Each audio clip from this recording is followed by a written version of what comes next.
आता चण्याचं बघूया. वाळू किंवा रेतीशिवाय घरीच चणे भाजण्याची सोपी पद्धत कशी?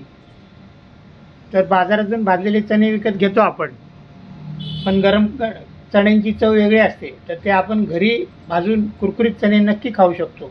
तर आपण घरी कशी पद्धत आहे ती जाणून घेऊया. तर वाळूशिवाय घरी चणे भाजण्याची पद्धत. चणे भाजण्यासाठी 2 कप मीठ घ्यायचं आणि 1 वाटी सुक्कं काळे चणे घ्यायचे. गॅस चालू करायचा, एक जाड तळाचा तवा ठेवायचा आणि मीठ गरम होऊन द्यायचं. आता मिठामध्ये मूठभर चणे घालायचे.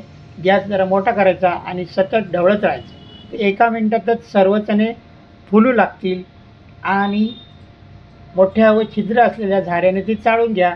आता मीठ पॅनमध्ये राहील आणि चणे काढून टाका आणि प्लेटमध्ये ठेवा. त्याप्रमाणे मिठात आणखी एक मूठभर चणे घाला आणि सतत ढवळत राहा. सर्व चणे अशा प्रकारे भाजून घ्या.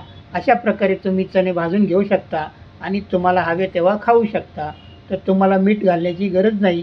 तुम्ही हे मीठ कुठेतरी साठवून ठेवा आणि तुम्हाला हवे तेव्हा चणे पुन्हा भाजून घेऊन खाऊ शकता.